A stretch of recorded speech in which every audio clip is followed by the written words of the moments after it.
L'innovation avec Voix de Le Gall, bonjour. Bonjour Thomas. Allons-y. Allez, Petite le petit musique. sponsor.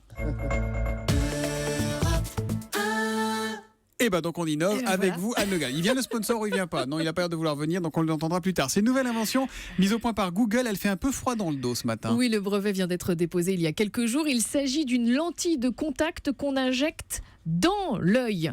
Et en plus, c'est pas fini, cette lentille, vu qu'elle contient tout un tas de composants électroniques, capteurs, batteries, radio, espace de stockage, eh bien, elle est non seulement capable de corriger la vue, mais aussi de se connecter à un téléphone, à un GPS ou à Internet. Mais c'est utile ça, la lentille connectée. On a déjà tout connecté, la montre, le Oui, téléphone. mais machin. là, Qui est la lentille? Figurez-vous que grâce à cette lentille bionique, par exemple, l'itinéraire d'un GPS pourrait s'afficher en direct dans le champ de vision. On pourrait aussi voir la nuit en vision infrarouge, prendre des photos en clignant des yeux. Oh non. Ou alors, Incroyable. si on connecte les lentilles à un programme adapté, eh bien, on pourrait faire de la reconnaissance faciale. Ça veut dire qu'on pourrait repérer plus facilement un visage dans la foule, par exemple. Mais comment on fait pour injecter cette lentille correctrice électronique dans un œil? Alors, sur le papier, c'est simple, dit Google.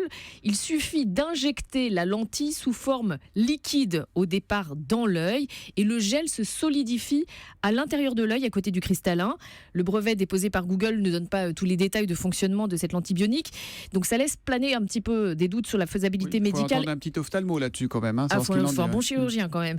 Ça pose aussi des questions de vie privée parce que si chacun peut photographier n'importe qui, n'importe quand, ça risque de modifier pas mal les relations sociales.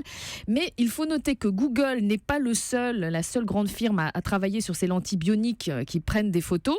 Sony et Samsung ont également déposé des brevets en ce sens. Donc 4 ans après les Google Glass, on voit qu'on est quand même passé vraiment à autre chose dans le domaine de l'œil augmenté et de l'homme augmenté. Tout à fait impressionnant. L'innovation avec Anne Le Gall, c'est en fin de journal de 7h tous les matins. Merci Anne.